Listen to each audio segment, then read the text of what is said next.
Welcome to Noble, a network of owners, business leaders, and entrepreneurs. Here, we focus on the 5 stages of business: launching an idea, establishing a business, hiring employees, creating leaders, and then expanding your impact. We hope you enjoy today's session.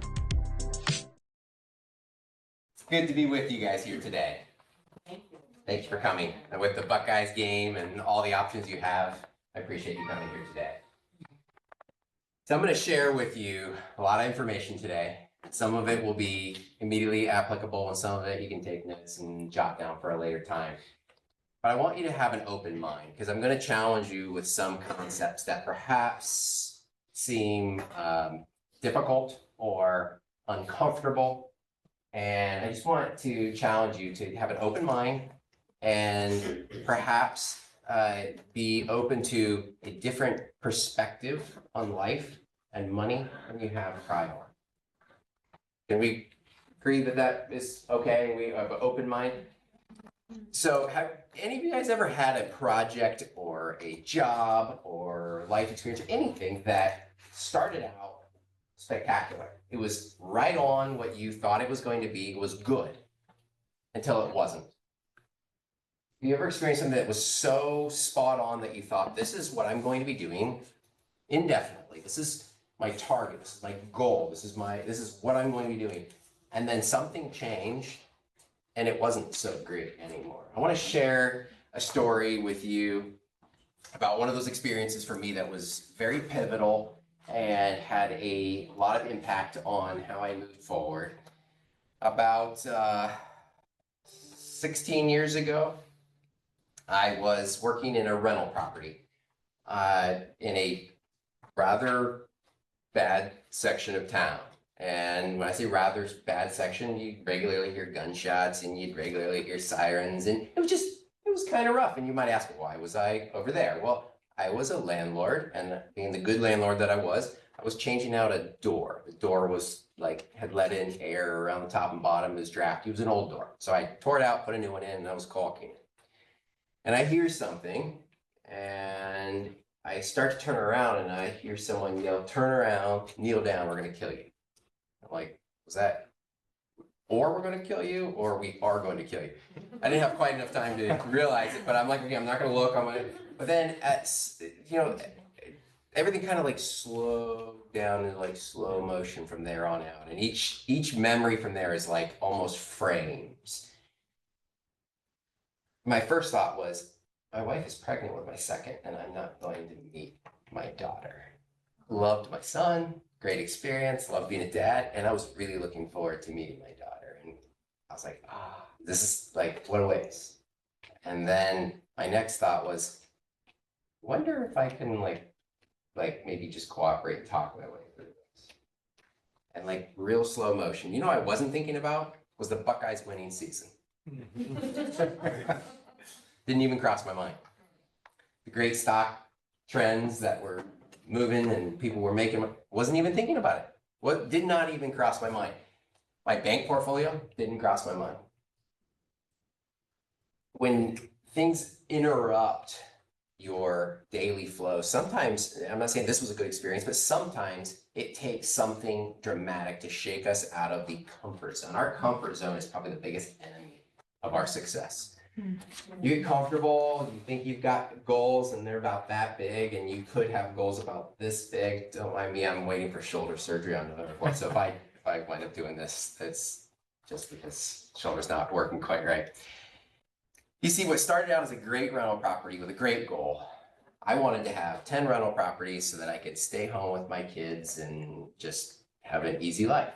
But that goal goes back to from when I was a teenager, and I had set really small goals, and I thought they were good goals.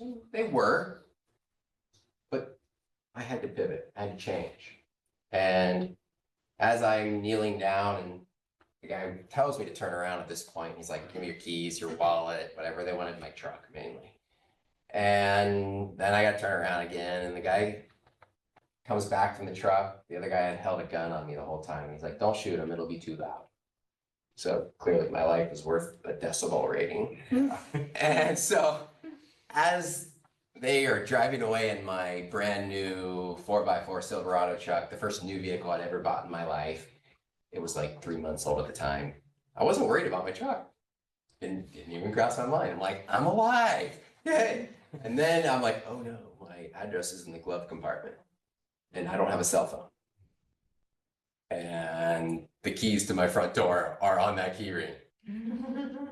And like, so all of a sudden, my thought process completely shifts from I'm alive to my family is now exposed and I don't know what to do about it. Right. And so again, what was super important 30 seconds prior, I'm alive, all of a sudden wasn't either. It was like the next thing. We go through life sometimes getting kicked around by the urgent right now. This is important. And then you forget about what was before. And then you forget about what was before. We do have to have a game plan, right? But sometimes things come in and they kick us around and that game plan is going to change.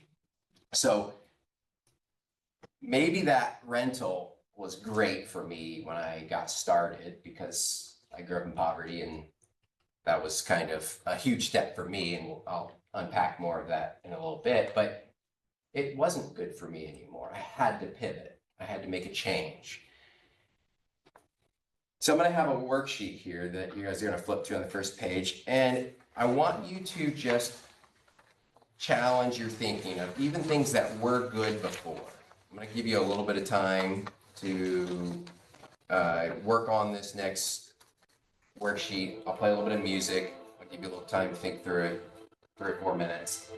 And just challenge anything that you accepted as important, as your goal, as a big enough goal.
Everybody get enough time? You can revisit it if not. So backing up to that story, why was I in a bad part of town, and why rental properties, and where'd that come from? I'm gonna back up about 10 years prior to that. I grew up in poverty. I had 9 brothers and sisters and parents that couldn't or wouldn't hold a normal job. And I know what it's like to go hungry. And I had hand-me-down clothes my entire life because I had older siblings. I didn't know what it was like to have a new pair of anything, until I bought it myself as a teenager. So growing up in that environment kind of shaped a different worldview of prosperity and money and needs versus wants.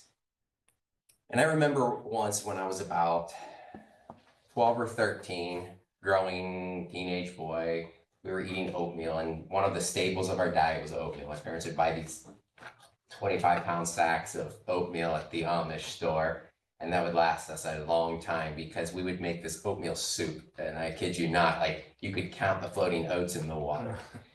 And this one morning, as I'm looking at this bowl of oatmeal and literally counting the floating oats that are kind of going around in there, knowing this is not going to fill me up, I said to myself, I'm not going to grow up this way. I'm not going to raise a family that's going to have to go through this. And I didn't know how, I didn't know what the means were to change that, but I made up my mind at that point in time that this was not how I was going to live.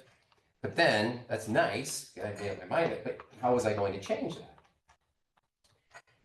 Fast forward another year or so, I started delivering newspapers, and that got me all over town, meeting different people, and then I got a second newspaper route, and that got me spread more across the little town and getting to meet more of the business owners and people that were in the community. And then I started mowing lawns, and by the time I was 14, I had about 20 regular lawns I was cutting every week and 2 newspaper routes.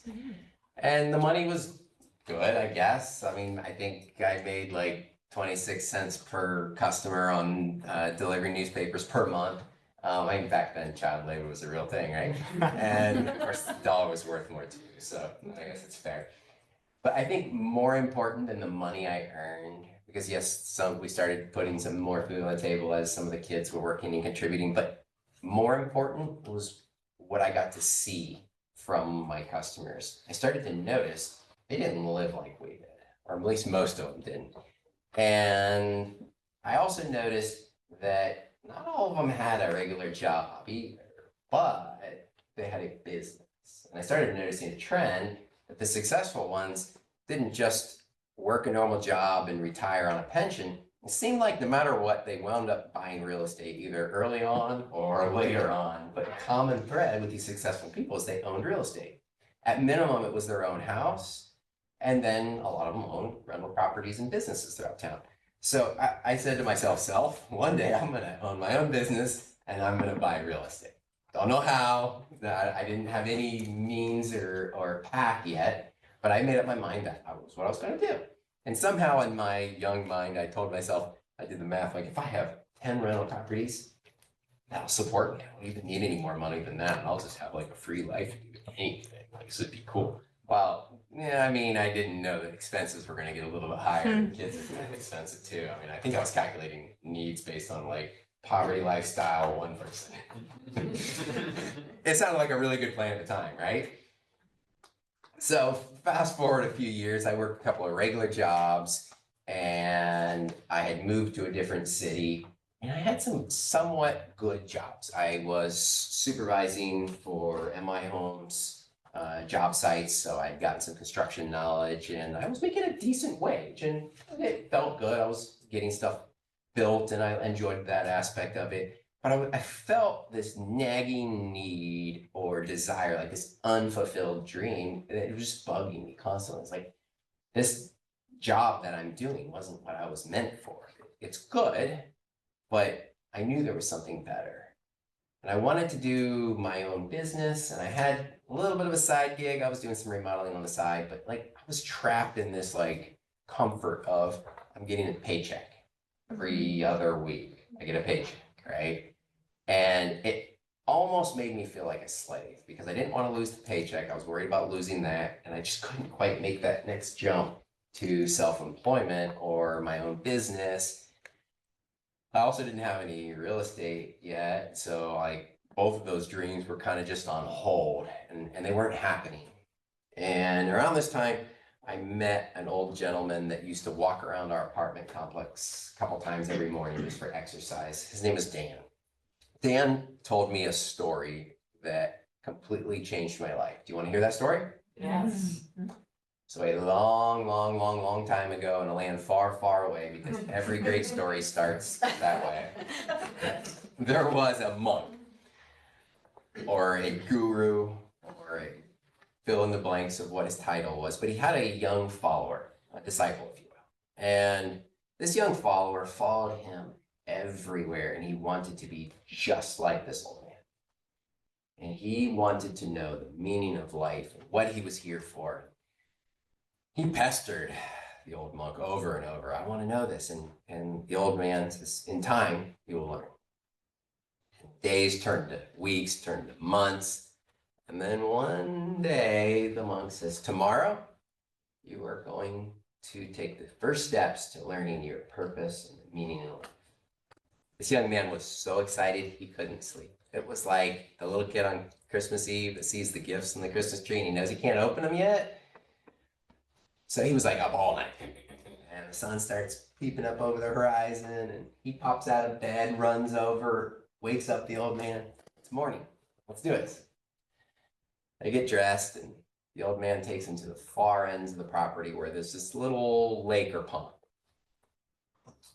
He tells the young follower of his to take a step out into this lake and to kneel down and look into the water and tell him what he saw.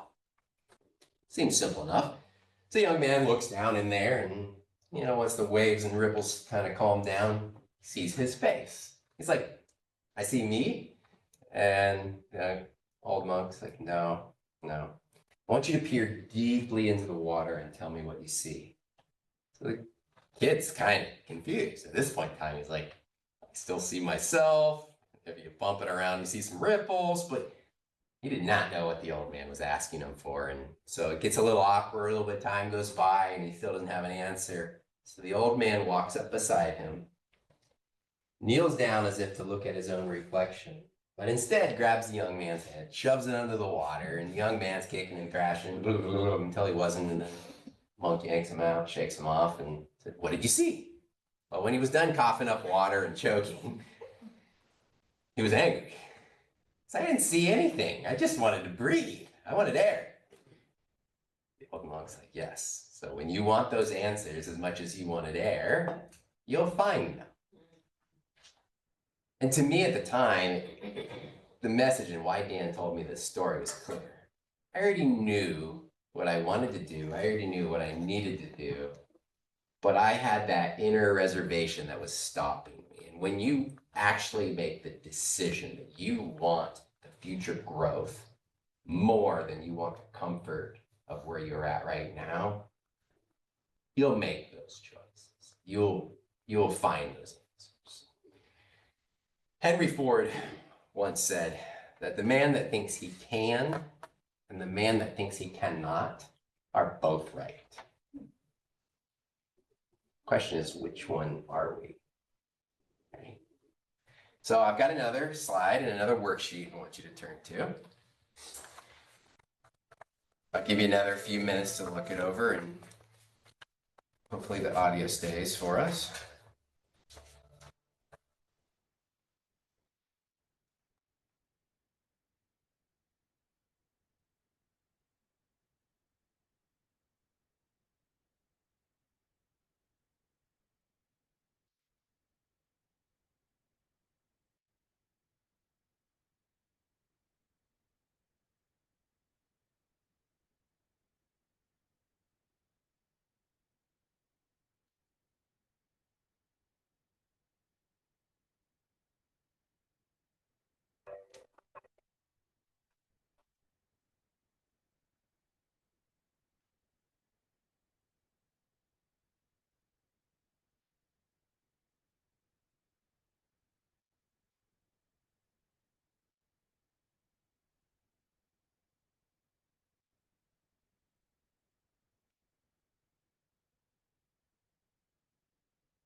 All right.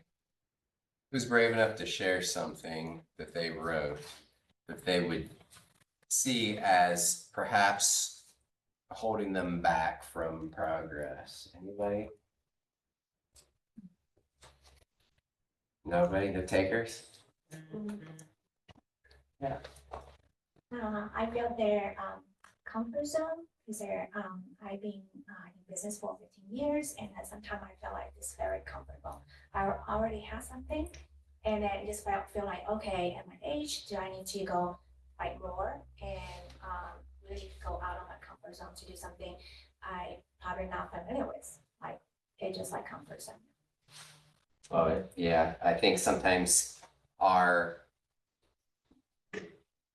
good can become enemy of best, right? If we found something that works so far and it gets us by human nature, a lot of times we're just satisfied with that. We don't aim more. This applies in our spiritual walk. This applies in our relationships. This applies with our finances and our careers or our businesses. So many applications to that. Thank you for sharing. So at some point in everyone's life, you're going to have to start planning for your finances. If you haven't already, bad news, you're going to have to, or you won't make any progress. And you're kind of going to have to get a grip on assets versus liabilities. And I don't mean that in the form of like tax code language. I mean that from a wealth perspective. And to make this simple, assets put money in your pockets, and liabilities take money out. And if ever in your planning you're confused, just think back to that. You want to go towards the assets, stay as much away from liabilities as possible. So I'm going to ask you some questions, and I like audience interaction. So I'm going to give you some examples of things, and I want to know if you think they are assets or liabilities. So how about a laptop computer? Is this an asset or a liability? Depends. Could be both. Both. Okay, so if I'm a gamer and I am sponsored by a company and I'm making a living gaming, that's an asset, right? It's a tool. If I'm a gamer in my parents' basement and I have no job, Your liability. that is a big liability. In fact, it is the source of my liability there. How about a Lamborghini sports car? Liability. From liability. For personal use liability. Unless you're renting it out, then it could be an asset. Very fast depreciating asset, but it can be an asset. How about a zero-turn mower with the cup holder on the right that heats your butt and the cup holder on the left that cools your, so you can have your cold beverage? Definitely. We have an asset? I would say mine doesn't have the heater and the cooler, so I'm a little jealous, but Goals. the reason I bought mine was so that I didn't have to pay lawn service anymore. Okay, so is yours an asset or a liability? I think it's an asset after, I think, a year and a half it was. Okay, it's an asset. So if your business is mowing a business, then Yes. it's an asset. Yes. Yeah. So these are really simple if you stop and think. Does it put money in my pockets or does it take it out? Do you see a pattern here? Each one of those things we said could be either or. Brian's zero turn is an asset because after a year and a half, it puts money in his pockets. If you have a business with it, it's an asset because it puts money in your pockets. If you just needed the latest cool toy, it's a liability, right? How about a smartphone? For me, it's an asset because I use it for my business. Okay. But if you have it just to have the newest iPhone, whatever, then it's a liability. If you're just Yeah. keeping up with the Joneses. Yeah, that's probably the most complex one I'll ever ask anybody about because I believe our true net worth is our time and the ability to transition that time into money. And so I would say for almost everybody, probably even in this room, our smartphones are probably our biggest liability in our life. Even if you need it for business, it still can be Yeah. net, right? So you might make some money, but you might lose a lot of time. So be careful with those ones that trend towards liabilities. How about designer clothing? I would say liability. You have to Same look thing, I nice. mean, if you have a business and you out meeting customers and things like that, then yes, an asset. But Sure. if you're keeping up with the Joneses. For the vast majority of people, it's a Yes, big uh-huh. liability. Yeah. But if you're a fashion designer or you work for a fashion magazine, can you go to Goodwill and get 10-year-old clothes? Probably not. I can. I love it. This is from Goodwill. How about a vacation home?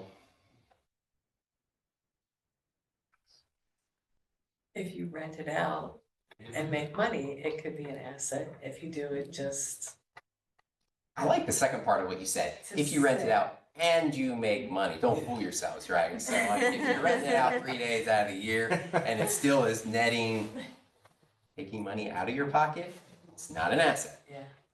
But If you're doing it just to say, oh, I have a place at Naples, then it's more of an ego thing and it's a liability. what are some other ideas? Stump the chump. Somebody say something that's challenging.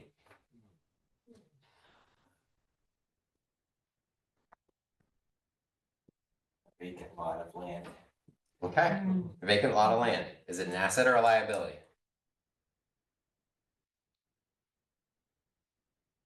Probably over time, it becomes an asset because eventually it'll appreciate, most likely. Land usually appreciates. I'm just thinking it's a liability because you have to take care of it, you have to pay taxes on it. It's a liability until you make it an asset. What's your game plan with it? What's the end use? And will it put money in? Will it take money out? So this is a really good one because it forces you to have a plan and a line by line see, is this netting positive or negative? I absolutely love that because the answer is not so obvious. It forces you to the next part of this. Sometimes you can't just fire off an answer, is this good or bad, right? Inherently, money isn't good or bad. It's just a tool, right?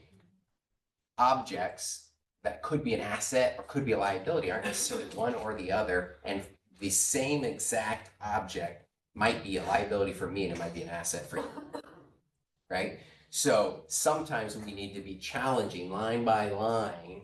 Are these things in our lives liabilities or assets, including things that we thought were great, right? Like a rental in a bad part of town, right? That nearly cost me my life. Not everything is as simple as just, this is the plan and this is great. And I'm going to stay on that same plan in 10 years. And I'm not going to take any action. I'm just going to be on cruise control. Well, you could be on a great plan and you can still get run over if you just lie down in the middle of the road. You can be on a great road to a path to a great spot if you just stop and get stagnant and comfortable and not challenge that. So when you're balancing your checkbook or you're looking at your Excel spreadsheet or if you, whatever, how people manage money these days, I used to be a really diehard checkbook guy, and now I don't really use my checkbook that much because online banking kind of makes it really easy. But however you guys manage your money, I want to challenge you to look at every line of where your money went, account for everything, and question it, challenge it. Like you're Sherlock Holmes and like really look past, don't just skim the lines. You're like, oh, that money went there, that money went there, that money. Like really challenge, where did it go and was that an asset or a liability? If it was an asset, great, keep doing it. If it's a liability, I really want to challenge you to either get rid of it or to convert it. And we'll talk more about converting liabilities into assets in a little bit, but I want you to just really take home the challenging liabilities in your life. I want you to not like just glaze over this and say, hey, that was a nice idea, because this is one of the fundamental building blocks of wealth. Wealthy people are going after assets people in poverty are actively seeking out liabilities.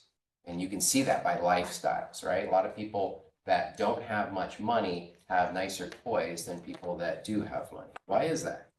Because the wealthy people have grasped the concept of assets versus liabilities. So I'm going to give you guys another worksheet and a little bit of time to work over it.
Everybody get enough time?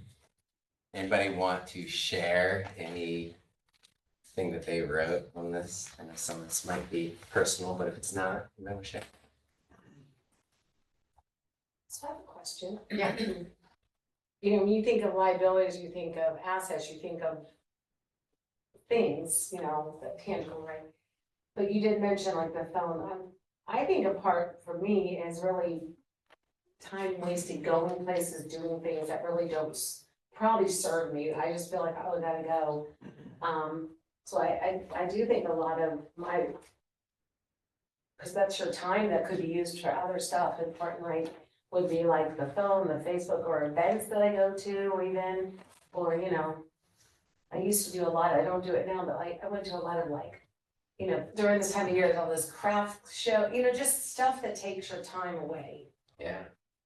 And then you're tired and you haven't even done what you really needed to do, so I don't know, that was something that really, I mean, of course, phones and cars and all these other things you have, you know, but I'm not one, I've never been where I have to have the newest car, and so I got a nice car, but I got a good deal on it, so I try to do that, but. Yeah, I love where you're going with that, and actually, one of the key points on the second half of what I'll be doing in the next half hour talking about will relate directly to what you just said.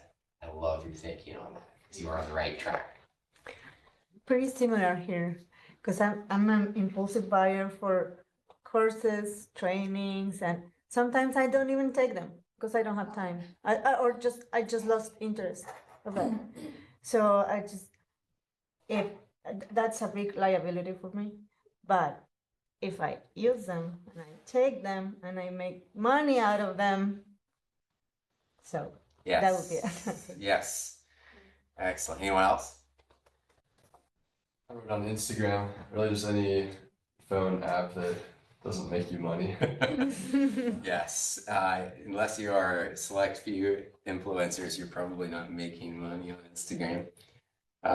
Yes. So I see money as like a snowfall. Like you're outside and snow's coming down, and this area, it might be wet and heavy, and it might be light and fluffy here, and it might be breezy and spread out over there. But the snow is falling on all of us. Okay, so yes, it could fall at different levels and different people, but what it really amounts to is, do you want to build a snowman? No, okay. So what people do with that snow, you can pack it up and make a snowball, and I can throw it at somebody. I can make a snow cone. I can hold it in my hand and take it in the house and try to hold it so tightly that I don't lose it. But what happens then?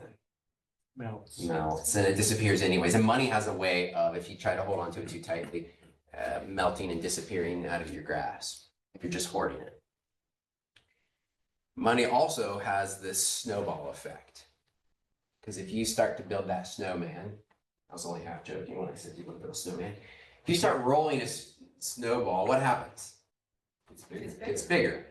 And if you start going uphill as you're rolling it, what happens? It's kind of hard, right? Because it gets heavier and heavier and heavier until what? Until you reach the top of the hill.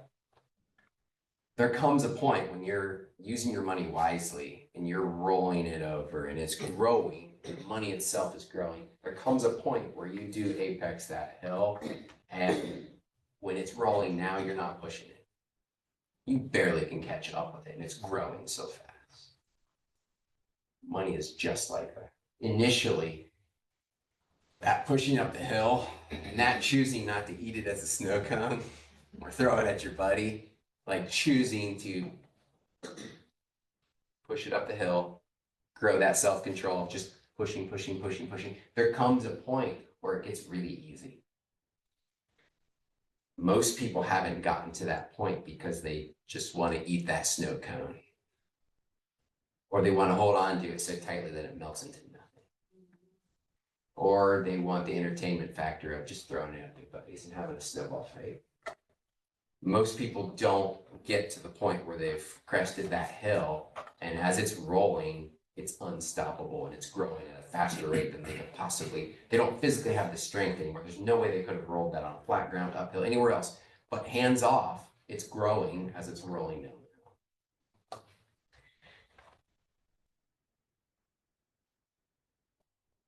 Time's going to pass no matter what, right? We're going to get older. We have a finite time we're here. And some of us are so afraid of the time it will take to push that snowball up that hill that they don't feel like it's worth it anymore. I think it's not worth this time period to have all of this time period. I believe it was Earl Nightingale that said, never give up on a dream just because it will take time to accomplish it. Time is going to pass anyways. So once you get that snowball rolling and now you're just chasing it, you have different problems because now you have different responsibilities and life looks different then. But a lot of people view money and wealth, and especially in Christian circles, as kind of this bad thing. Money is the root of all evil. Actually, scripture doesn't say that, but the love of money is. And so you have a different set of problems then of challenging where your heart is and what are you doing with that snowball that's rolling in front of you now. And the character that you build during that process hopefully follows and your growth mindset hopefully takes you to the next level when you get to that point. But I believe everybody in this room has what it takes to get that snowmobile up over the hill to where it's rolling and you're chasing it. And we'll give you practical applications of what that really means here coming up. But what does success look like? Does anybody want to venture a guess? What does success look like? My son's not allowed to answer. Can be different for everybody.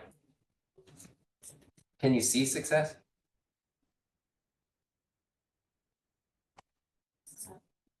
Sometimes it can be misinterpreted. It can be misinterpreted. I think you can see how people choose to display success. But I would say that successful people have something in common that they have learned, and that is self-control. I don't think you can see success. I think you can see the fruit of success.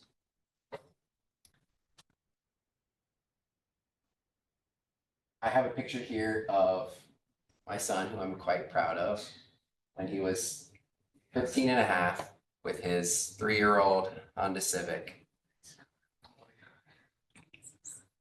And seeing that picture, would you say that owning that Civic was success? I would say that that isn't success. This is a visual manifestation of perhaps habits and disciplines that he'd learned that got him to that point. But let's back up 5 years from that picture. I told my son and daughter that if they wanted to drive on no uncertain terms, you are working and you are saving up money, and whatever you save up, this is what you're going to have to work with. And I will work with you on that, in that we can buy a wrecked car and we'll fix it up together. And so there'll be some increase in value there, but you have to save up for whatever you want. So before spending money on gumballs when he was 12 and bouncy balls and fidget spinners and video games, he had to ask himself a question. Do I want to shrink my dream so that I can buy this Gidget or Gazmo or whatever, like whatever the current popular thing of kids was at the time? And he also had to make a choice to work and sacrifice time, maybe not playing video games, or maybe shorter times hanging out with his friends. So I would venture to say that when he was trapping moles and mowing lawns, that was actually the success, the discipline, and that this is merely a visual that demonstrates it. I found a common factor amongst people that are successful, and it is their ability to say no. No to excessive entertainment. No to excessive spending. No to easy, comfortable choices, and the ability to have a dream that's big enough that they're not willing to shrink. Because every time you say yes to something small, whether it's a can of soda or a video game or anything, every time you do that, you have to ask yourself, is this worth shrinking my dream or goal? This will apply in every aspect of your life, your entire life. As long as you're here on earth, you have finite resources, whether that's time or money. And you always have to be asking yourself, is this, whatever shiny object or thing that's pulling for your time, attention, money, you got to be able to ask, is this worth shrinking my bigger goal? If the answer is no, then don't do it. Strengthen that muscle of discipline.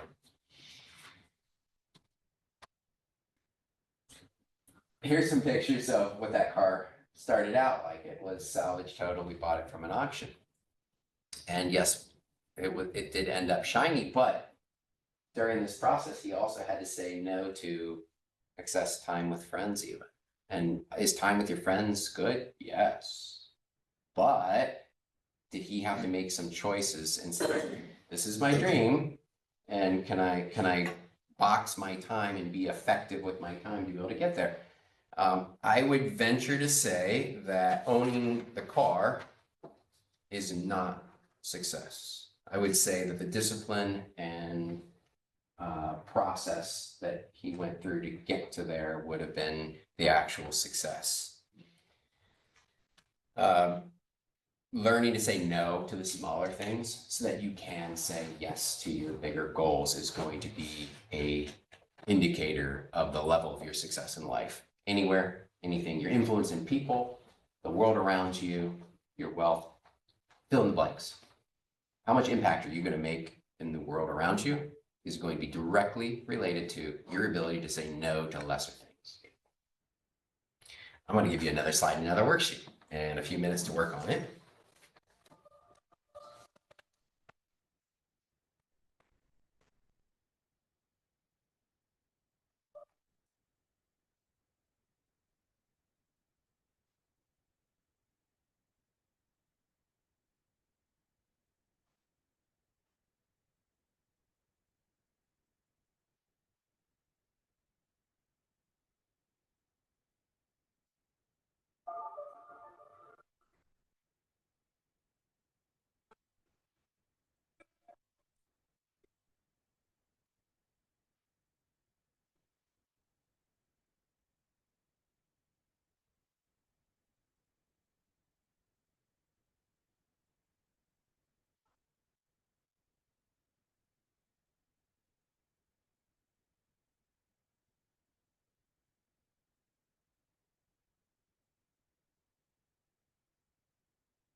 Didn't have time to fill that one out. Yeah. Okay, so let me ask you, if there was ever a good time to make changes that could alter the outcome of your life for the better, when would that time be? Now. So yeah, I can't hear you. If there was ever a time that was the best time to make changes that would alter your outcome of your life for the better, when would that be? Now. Yes. So when you are looking at financial sacrifices in the comfort area so that you can grow your wealth for a good cause, I want to challenge you not to look at it as a sacrifice and saying no. I want every time you're looking at that and scrutinizing your spending to look at it as a yes. It's a yes to a bigger goal. yes to something bigger, whether that is your legacy, your being able to be financially secure, whether that is building a business, whether that's being able to help others and be a blessing to people around you. Whatever your goal is, that's your yes. Don't focus on the no being a negative sacrifice, because a lot of people get wore out with I want.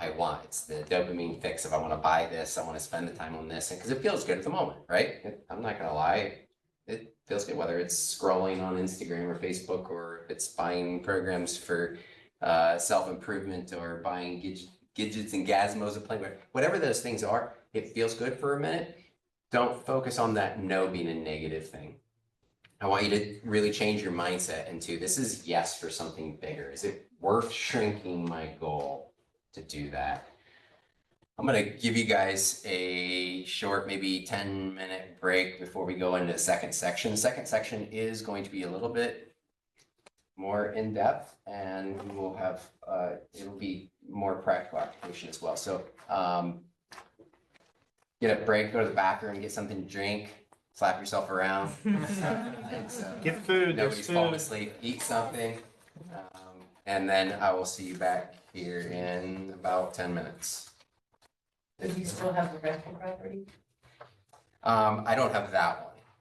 I sold that one probably a year later. And my rentals kind of have evolved with me over the years to where I don't have any of those kinds of properties anymore. Partly because I don't have the time. My time became more valuable. And so I made a switch to multifamily, and then from multifamily to commercial. So most of what I do real estate wise is commercial.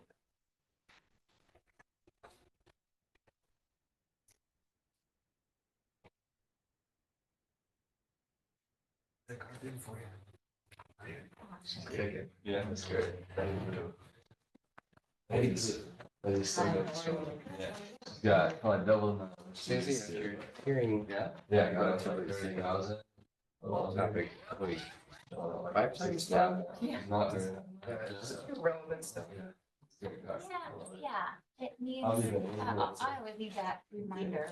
And then I feel like And because we can. it's a valuable part for the new ones here, here, Teaching a discipleship school down there for because meeting at missions. they'll identify better and Really? identify That's also gonna the journey. tag on for 3 days. Because it's hard to get the second end without knowing that there's a journey It's well. and a How long mindset is change. it? And so. Oh, yeah, we did so much. Church, yeah, everybody wants coffee. Thank you, thank you. They can focus on those That's things. exciting. Sweet. I bet that's been a big They're plan. not very different. Do you know what I Yes, mean? Like, yeah. how can you do? Is that your first? Intro and then. 13, okay, yes, yes. The building. Here's It's the first time venturing out on getting a rental at the airport. Unfortunately, before it was got seeking the base by or now trying to see if we can navigate on it's a mindset. Sweet. Yeah, that's awesome. You guys went somewhere, right? Yeah, Guatemala. How was that? Dude, that was so good. No, it's really good. And I'm just like Yeah, thinking yeah, of Yeah, same possibilities, thing. you know, Yeah. if you're gonna do Little change bit. or. Making sure. We have like a school down there that we sponsor. Mhm. But I don't know how, the stories of what So we'll do people. it. If you're not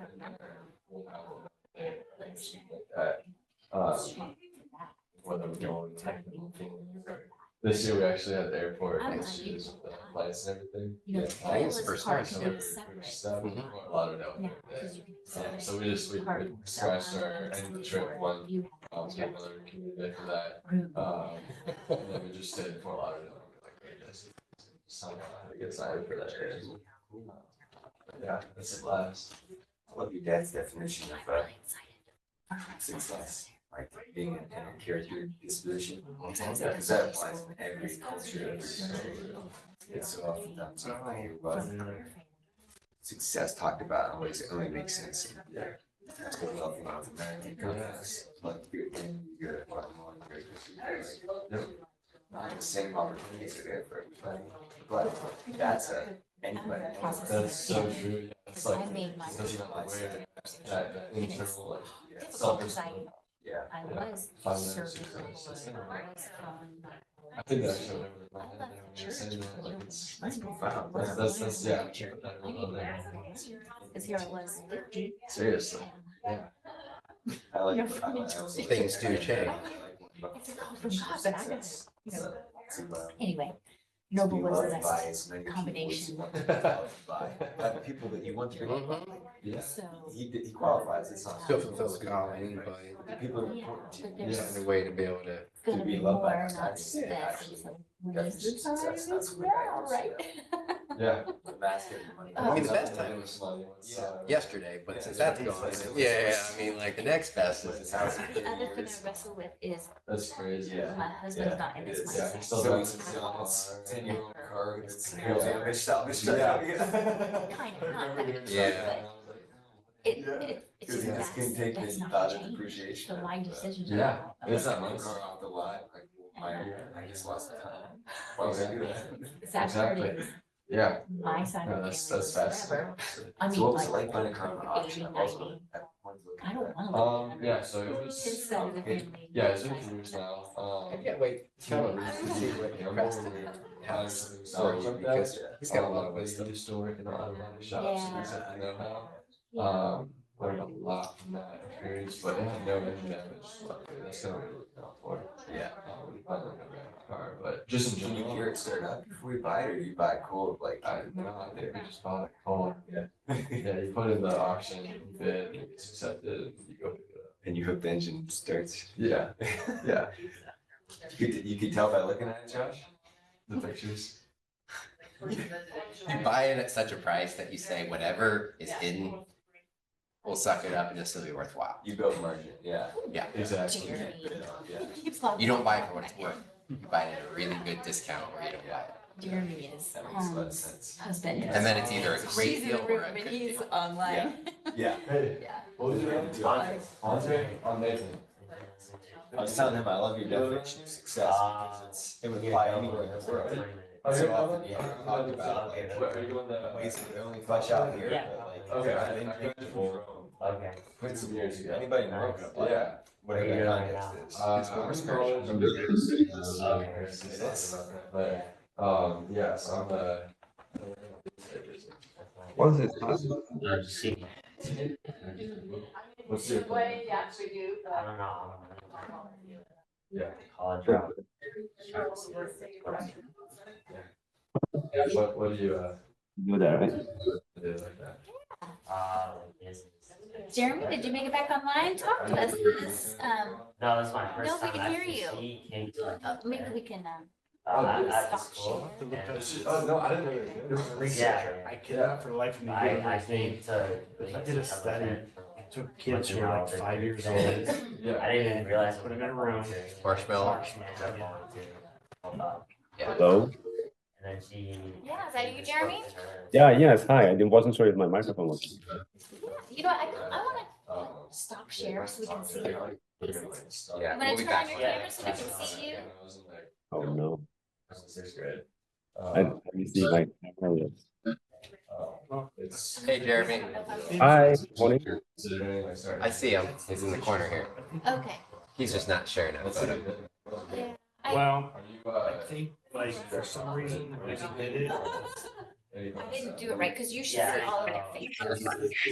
Jeremy, we'll be back on in like 2 minutes here for the next section. Okay, thanks. We didn't set, there's something we didn't set there, because Steve could always get it to where we could see their For faces. sure. And it was like they're sitting here. Thank you. While they talk. And then instead of the slides being Kind of like on our screen, it would be one of these little ones. Um, And then All Steve would be right. the big one. Yeah, 'cause he has Yeah, that. switch. But so you. I don't know if it's. yeah. All right, if everybody can find a seat here, we're going to get into the next section here because we have a limited amount of time and I have a lot of info to give you guys. Yeah. So first half of what I was talking about is background and mindset to get you to grow your odds of success in both finances and anything you apply that to. this section that I'm going to be talking about is going to be also mindset, but I want you to not miss the points. There's going to be some key points in here that can absolutely alter your success in life, regardless of what you're doing. So oftentimes I've found that I don't have enough hours in the day. Days are too short. Anybody, can you relate? Like, there's only so many hours in the day, and if you want more success or more accomplishments or more time, it seems like you've just got to grind it out and spend more time. Have any of you guys ever heard of the Pareto concept? Vilfredo Pareto was a economist. Yeah, there's a good name. If anybody has a kid or a grandkid on the way and you're thinking about a name, maybe Vilfredo, Villy for short. Just don't call him villain because people might get the wrong impression. No, so Pareto was an economist who discovered, I think it was like 120 years ago, the patterns of disparity between the wealth of nations at large. And he found over and over, didn't matter what culture, time period in history, current, what country, didn't matter, every time, that roughly 80% of the world's wealth was controlled by 20% or less of the population. And he went on, and many others took that concept much further to realize that it's so much bigger than just money and finances and wealth. 80% of consequences in general usually come from about 20% of causes. And what does that mean? A small effort in the correct area can have a disproportionately large result. A minority of efforts will account for the majority of output. Does that make sense? There is an imbalance in life, and it's everywhere, and it's all around you, and everyone's affected by it. People don't see it, but causes and effects are not always, if ever, in a 50-50 ratio. Does that make sense? Am I moving too fast here? Because this is a key point I want to really drive home. Sometimes a very small change here has a massive effect on the end result. Other times, a massive amount of effort is a very small end change. Are you on this right here? Nope, I'm just talking. That's a Oh, worksheet. okay. You'll be there here Okay. shortly. Effort in does not equal results out. Why is it that some people can effortlessly do something and get great results, and other people grind it out and work terribly hard and get so little results? Why is that? Why is it that sometimes some people just seem to get lucky and that's just what they're doing? It just seems to be like success after success after success. Why is that? You have to work smarter. Yeah, work smarter, not harder. You can't grind it out. You only have so many hours in the day, right? It's not possible. I remember learning this concept, I think when I was about 15. If you remember, I had a bunch of siblings and not much resources growing up, and I started working, and I was doing not one but 2 newspaper routes and 20 lawn mowing customers per week, and the daylight hours kept shrinking. And as I'm like 13, 14, I'm realizing like I have this really strong drive to work and to achieve success, but my window to do this was actually pretty small. We were homeschooled, so I would like not do school during the weekdays if it was a sunny day, and do 3 times the work on the rainy days or on the nights when it was dark. But it got to the point where I was realizing like I have like this much time to do this much work, and it didn't matter how hard I tried. I couldn't increase the number of daylight hours when I was mowing. I couldn't. I could decrease sleep to some degree, but I still had to have enough sleep to recoup physically and mentally. And I started realizing that out of my 20 lawn mowing customers that when I started looking at it, I had some customers that it would take me 15 minutes to mow their tiny lawn. I mean, their lawn was like smaller than this room. They were in the back of a condo, or not a condo because condos, like little like attached houses, or behind a business that had really small lots. And they paid me $10. And I do a really good job, make sure I trimmed really well, and they were always happy. And 15 minutes, $10. We're talking like 30 years ago.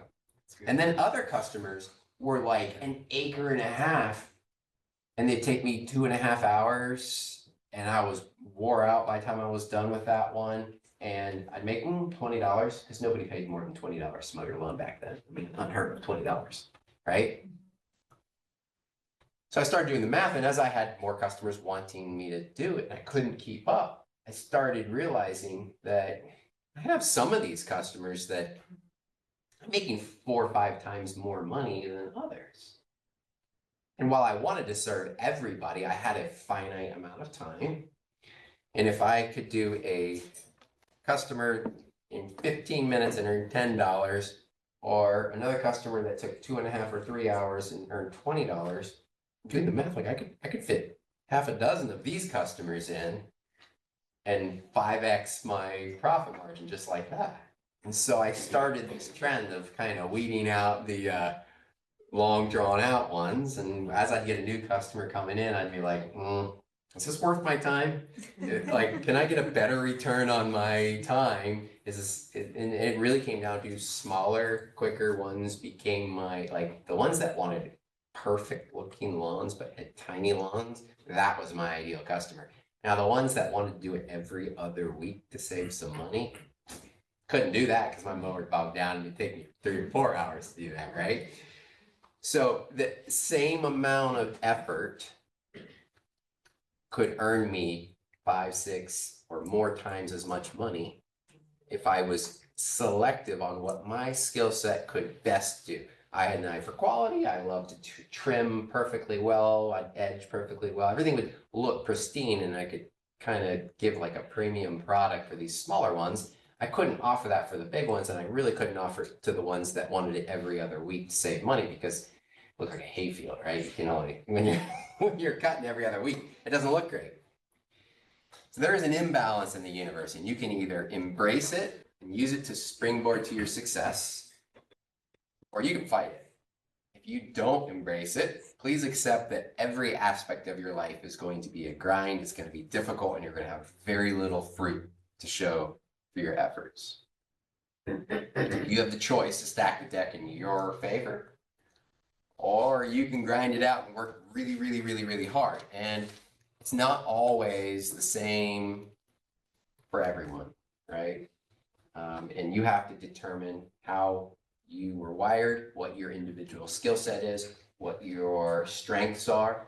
And I have a worksheet because that's what I do. I like to apply it. So I'm going to give you guys a few minutes. This is probably the most in-depth worksheet you're going to have today. So please put some thought into it.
If you guys did not have enough time to finish it, please go back and revisit this page. I can't stress enough, if you look through that close enough, you'll notice that this is one of the keys to your productivity or ability or capacity in life. And this is something where, again, efforts in do not equal results out. And I can't stress that enough. There's only a few things that you can boil down. Most things that you look around, only a few things will affect in a huge way. And then all the things are just like small movement. Finding the key of what those large movements are is really based on you and your individual life, what your skills are, what your propensity is, what your responsibilities are, and what you can and what you don't have capacity for. I remember when I was first starting my own business, and after, if you remember the story of Dan and telling me the story of the monk, within 3 months from there, I had started American Dream Builders. I had bought my first 2 rental properties, and I put my notice in at MI Homes, and I had was on my way to being self-employed and doing my own thing. The downside is I didn't understand this yet. And even though, if you remember, I started to have a grasp on this when I was mowing lawns and seeing that 80-20 results and how I could be more successful if I really plugged into that 20% sweet spot, I didn't fully grasp it, and probably I'm still learning it. This is something that you'll find sneaks up on you throughout life, and that 80% will be trying to take your attention because it's loud usually, and it's right in front of you. I remember as a young contractor, I'd started my construction business, and I could do just about anything mechanical. I've always been blessed with the ability to kind of do everything that has anything to do with my hands. So I was building and remodeling, and I would do my own electrical, HVAC, plumbing, framing, drywall, roofing, And there's a couple things in there that I just mentioned that if you know anything about construction, you're rolling your eyes right now, like drywall and roofing, really? If you just said you could do electrical and HVAC, why were you doing all of it?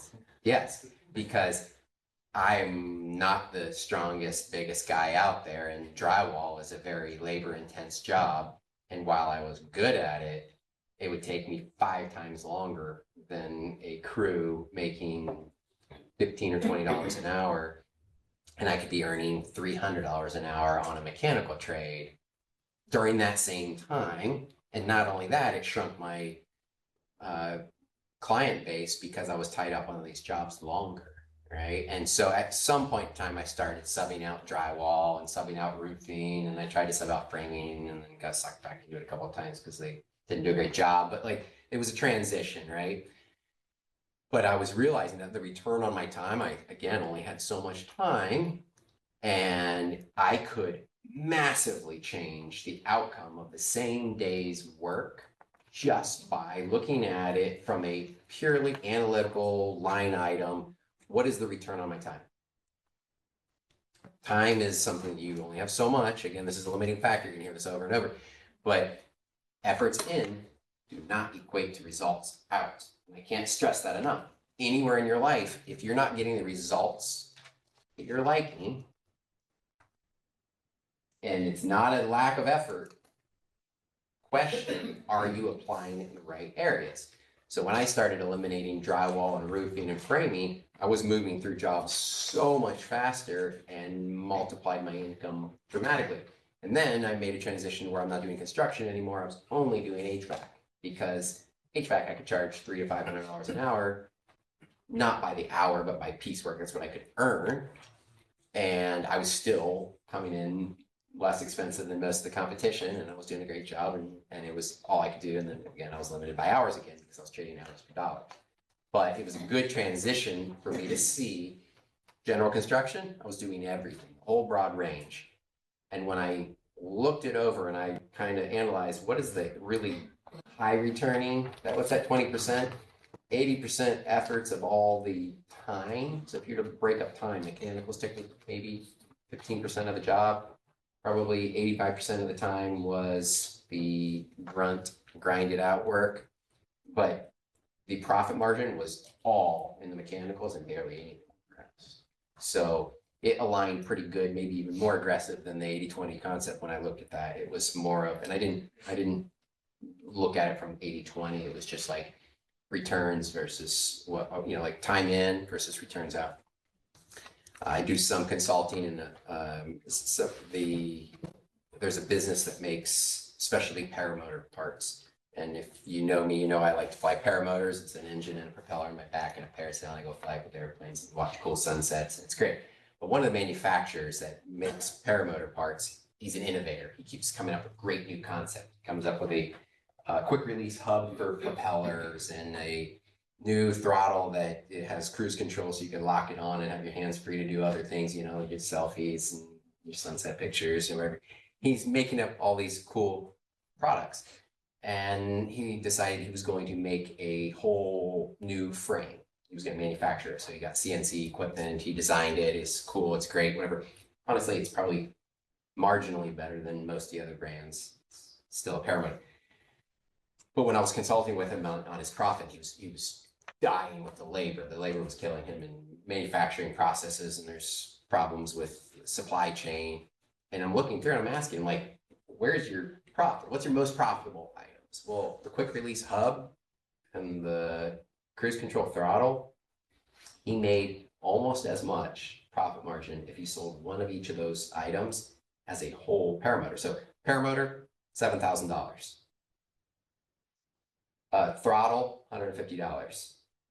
Quick release hub, $180. But he has about $15 of parts on either one of those.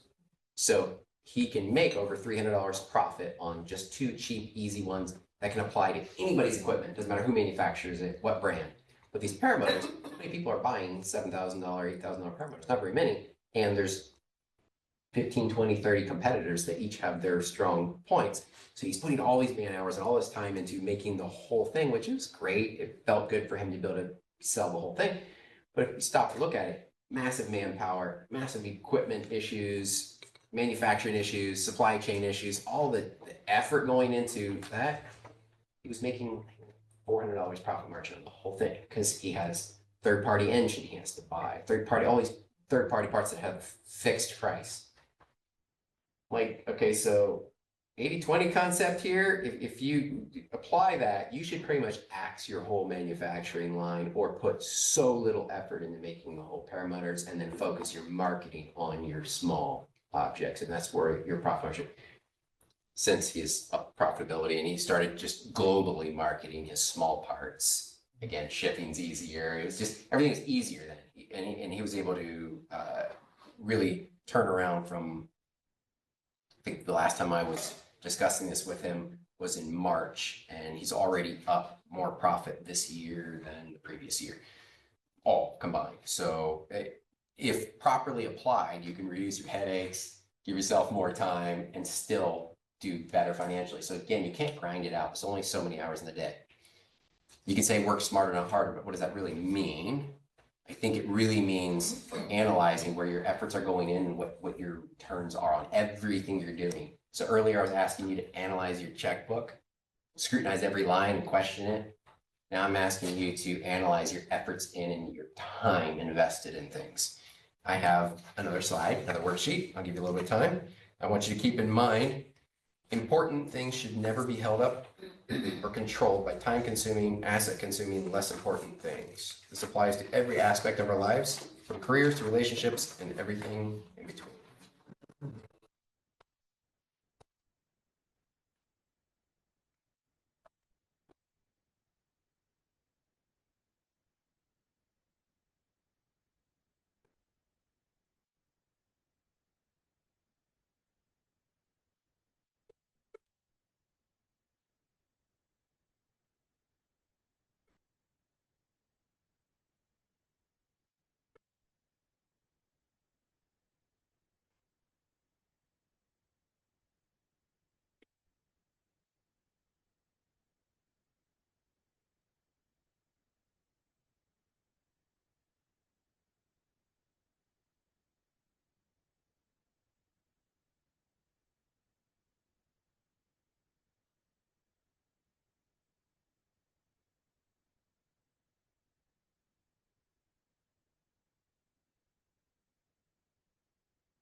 How are you guys doing on this one? Is this one a challenging one or is this pretty easy?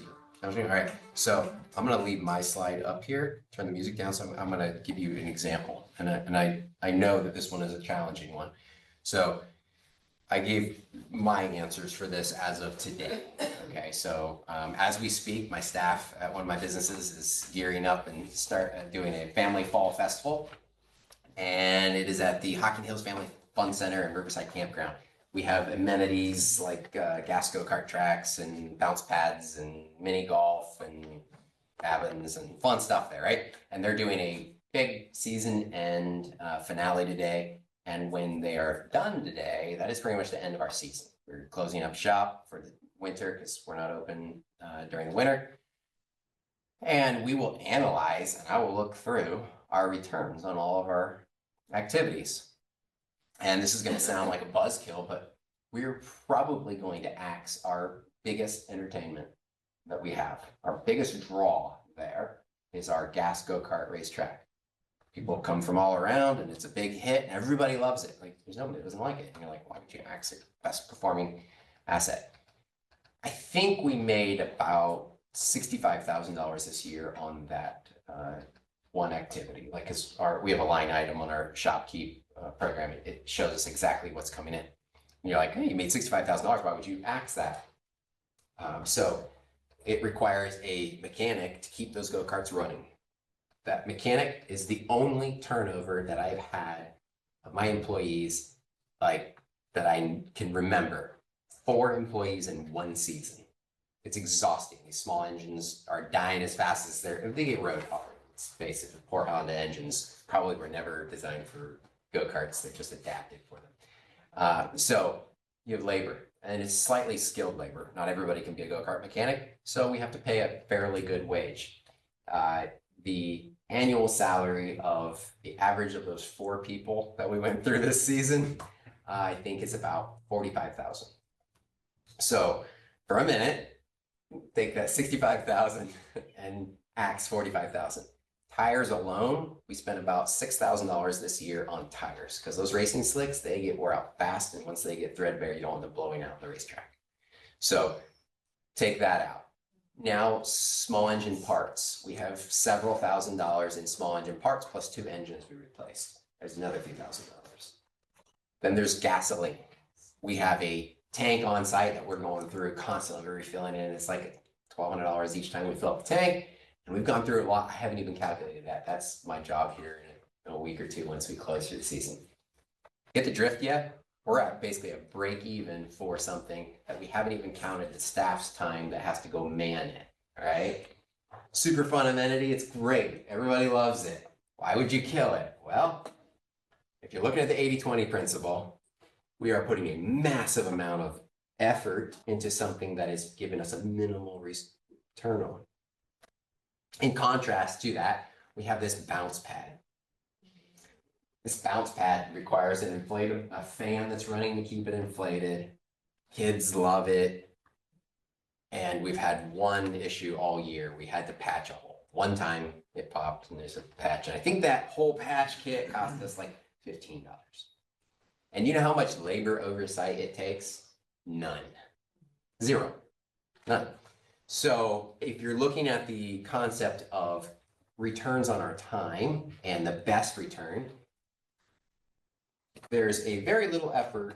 Now, granted, we're not making a lot of money on it, but we have identified that that's a very good return on investment versus go-karts.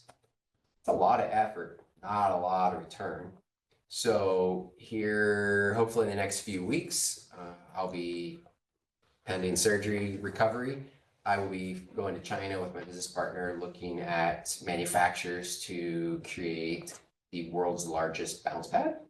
Right now, the current world's largest is about 1/4 the size of a football field. Ours will be about 1/3 the size of a football field. That's just one of them. We're gonna have water slides and all kinds of stuff. It'll be awesome, right? It'll probably put us on the map for the whole Midwest region as a destination to go to. And looking at the labor, it's relatively small. The skill involved is nil. So we have a much larger labor pool to pull from. We're not gonna be turning over frustrated employees that are just can't keep up. If we do, it'll be a really quick 6-hour training, onboarding, and most of that training is how to do this and be kind and give a great experience to the customers. So a steady stream of labor is available. The wages of what you pay somebody to wander around and make sure everybody's having a good time, considerably lower than the skilled go-kart mechanics. And if we need a patch kit, it's not real expensive. So do you see how even if it's good or looks good or feels good, you still have to question every single aspect of business. And businesses have a propensity to get comfortable just like people do. We start seeing something that works, it's status quo, our reputation's built on it, whatever. But if you're not challenging every aspect of where your time is going and every dynamic, how are you going to really perform at your best? You need to question regularly and have kind of I like to call it a Kool-Aid assessment. Am I drinking my own Kool-Aid? Am I convincing myself that this is the best? And when in reality, if I really question it, it's not giving me the best return. The most valuable asset we have is our time. We're always exchanging it for something. Yeah. Oh, you can fit, I was just gonna say, you thought of another thing, but like, I remember Magic Mountain, I don't know if any of you remember. And I think that was probably the biggest thing that got people there, and then they had all the other wasted money that your kids would go and do all the game, like, right? So so that maybe that was what it was to get people in, but now if that isn't in the balance, so you can go to something else, but sometimes you have to draw people in. Sure. Yep. And that's when you have to be smart, I guess, right, Yes. to know when it's time to bring something new and let something go. Yep. Yep. And you have these lost leaders, or like Home Depot and Lowe's, they lose money on lumber, right? Every 2x4 you buy, every sheet of plywood, they lose money, which is why they can afford to sell it cheaper than the lumber yard that specializes in nothing but lumber. They still can't compete. Why? Because the lumber yard only sells lumber and they have to make a profit on everything they sell. Home Depot and Lowe's, they can afford to lose money on 2x4s and sheets of plywood and drywall, so that you buy the nails and the screws and the hardware and the gadgets that they have a quadruple markup on. So yes, you can have a loss leader where it's necessary to bring people in. Or if you're fortunate, you can find something that maybe will draw people and make money. And again, it's narrowing down of where is my best return? Where can I put 20% effort and get 80% of the results, instead of putting in 80% of the effort and getting 20% of the results? It's not exact science on that, like that percentage is not, but things that matter most should never be at the mercy of things that matter least. I think, but what else I'm learning is that sometimes, like, you try to do everything on your own, but then you were losing time, right? So sometimes letting go, or what did you do? Use outsourced. That can be also a benefit. It's just so hard to sometimes always know how to do it, what to do, where to go, and then you just seem like you're very, well, of course, you're very business oriented, but picking the right thing or going the right place. I mean, sometimes it's exhausting, like who to invest in, or what to invest in, or what program to use, or what CRM to use. You know what I'm saying? Yeah. And my personality, I just sometimes go back to just me doing it, and which isn't probably the best, because I'm a little bit like your wife, Renee. My brain goes all over, and she shared that, and I just sometimes don't know how to make the decision that, I overthink it or whatever, or my ADHD, you know what I mean? Yeah. So, I don't know. Who Not How is a good book by Dan Sullivan. I think you would like that. It may address some of those things, but I think we all struggle to some degree with that. It's not unique to you, or it's, as a business owner, you have a lot coming at you and a lot of questions and a lot of decisions to make. And it can be decision overload, but also cutting back some of that isn't giving you fruit and isn't getting results can free up time to be able to make those decisions better. But time is the great equalizer, right? Everybody gets 24 hours in a day. Everybody gets the same cycle. Not everybody gets the same lifespan, but in any given day, 24 hours, everybody gets it. Individual results may vary depending on how efficient you're using it, whether you are burning it on things that are not giving you a good exchange. We're always exchanging it for something.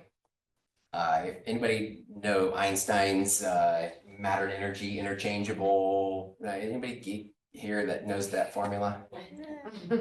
E equals MC squared. Thank you. Okay, so the exact same concept applies to time and money.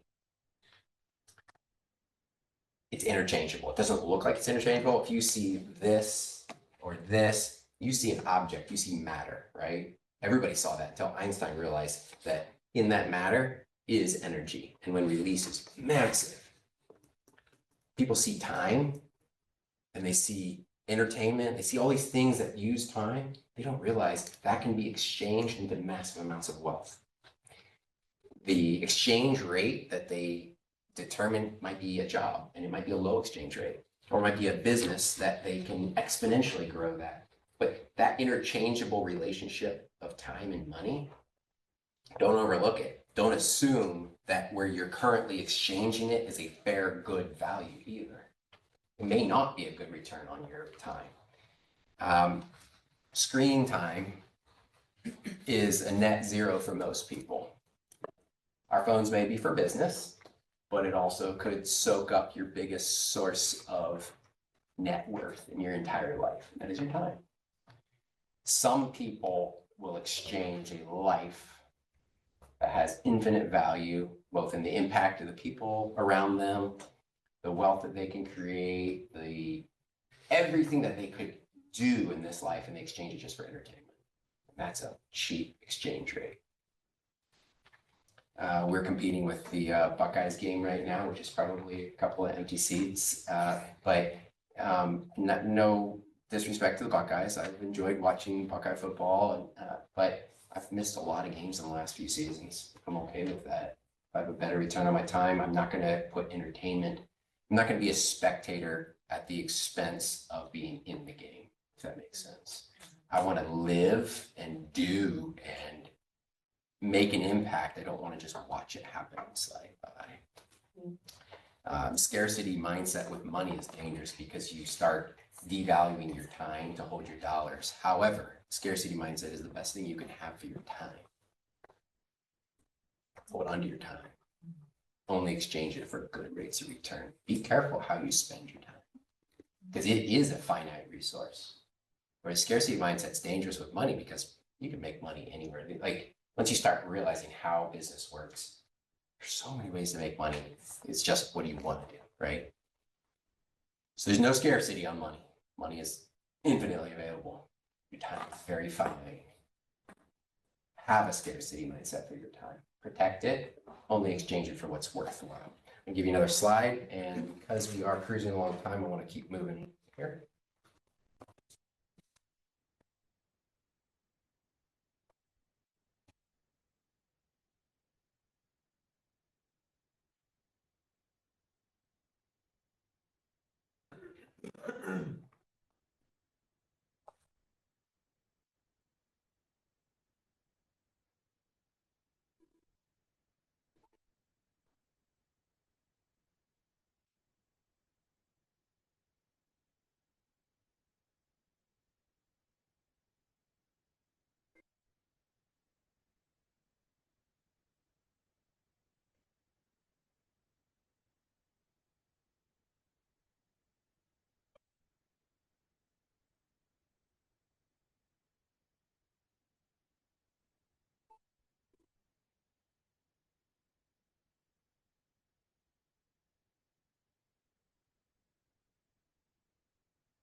Cut it short just because we're running low on time. You can readdress that one at home.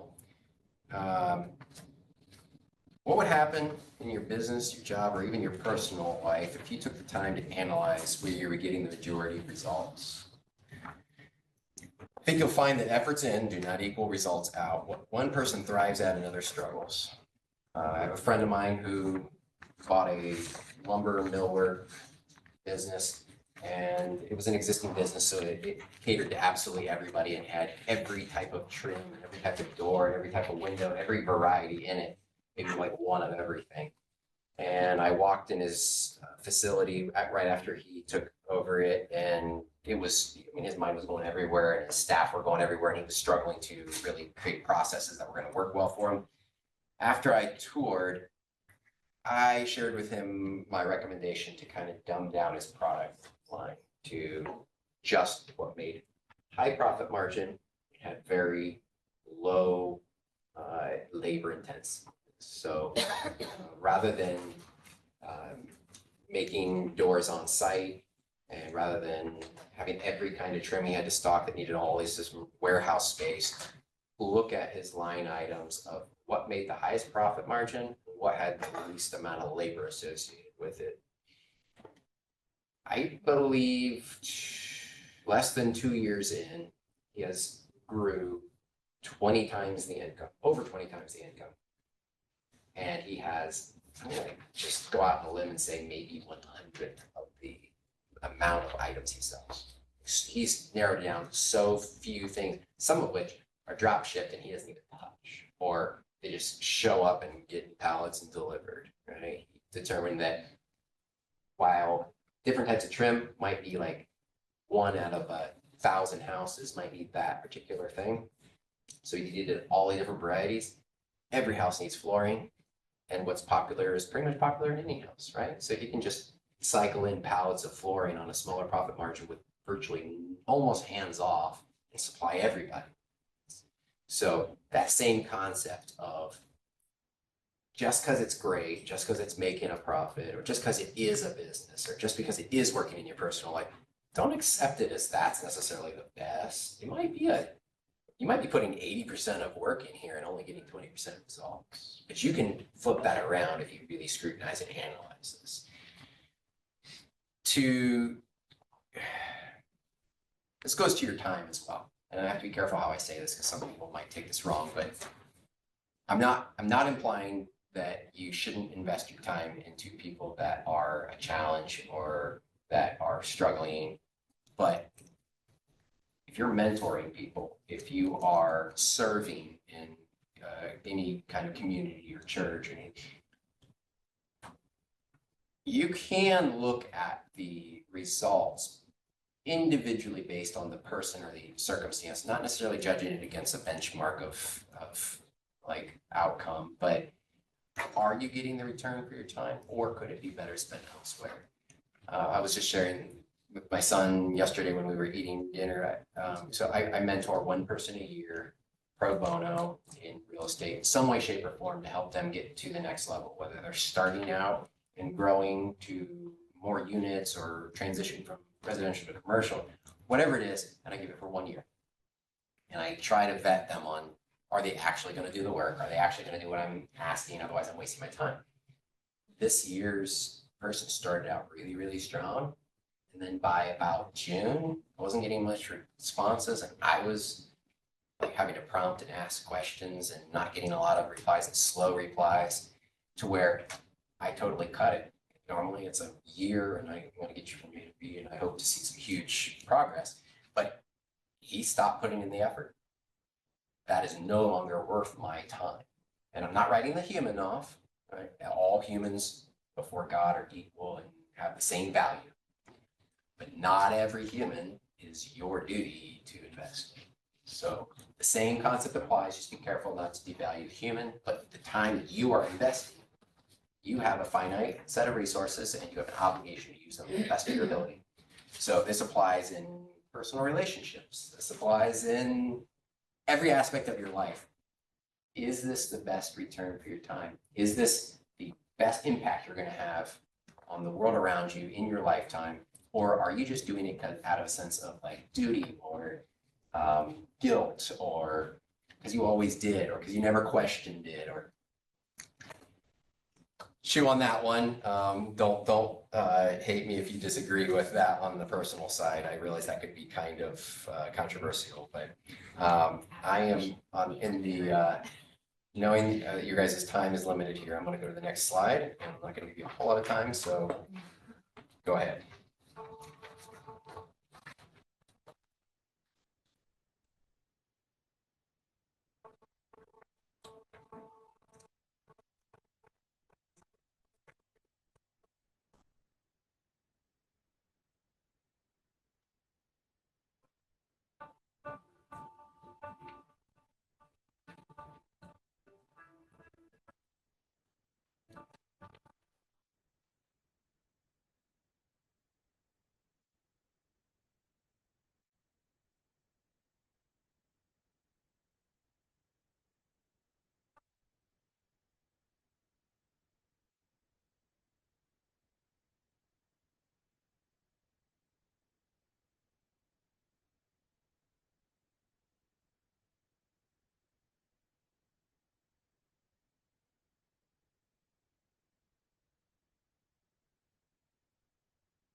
All right, guys. So one other topic I want to touch on just briefly is the 10X concept. And there's a couple of well-known people that go in depth on this. I'm sure you guys are somewhat at least familiar with it. 10X concept. So you got Dan Sullivan, you've got a couple of other people that have talked in great lengths on this, but I like Dan Sullivan's take on this. If I asked you tomorrow to double your output in your business, or if you don't have a business in your personal life, double what you're getting to, like tomorrow, double what was today, or next year, if it's your business, I want you to make twice as much money next year as you did this year. Could you do it? Probably. You could grind it out. Okay, you could work twice as hard. You could give up all your time with your friends and your family and completely give up your influence on the world around you and just grind it out. Give up some sleep. You could probably do twice what you did this year. You could probably do twice next year. I don't recommend that option, but it's possible, right? Here's the secret sauce though. If I told you, I want you to do 10 times as much next year as this year, could you grind it out? Could you give up sleep and time with friends and family and influence around you? Could you do it? No, you don't have enough hours in the day to do it. It's not possible. It would force you to rethink all your systems, all your processes, how you're doing it, who you're delegating things to do. It would also force you to question some of the low performing things that are taking so much of your time. Does it sound familiar? 80% goes hand in hand here. The Pareto concept really fits right in with the 10X. If you are going to exponentially grow next year, it will force you to eliminate things that aren't producing fruit. Things that aren't giving you a good return. It will force you to stop micromanaging and spending your time in trading for small returns. It will force you to only accept a better return and line by line look, what is sucking my time? Is this giving me a good result? It might force you to lose some entertainment time. That would be okay. Because that's the biggest variable in most people's life. Not to harp on or diss on entertainment and good hobbies and relaxing, that's great. I have hobbies. I absolutely love paramotoring and I love spending time with my family. But what I am saying is, make a decision to go for it. Stop being a spectator. Live your life to your best. Don't just follow status quo because everybody else is doing it. Don't just stick with what's comfortable, what you've been used to. Don't accept mediocre results just because you're busy and you haven't had the time to really analyze where the fruit is in your life. This is personal as well as business. Don't just accept it as is. Why? You only have one life. Live it. Don't just be a spectator. Don't just go with the flow and exist. That's it. Thank you. Yeah.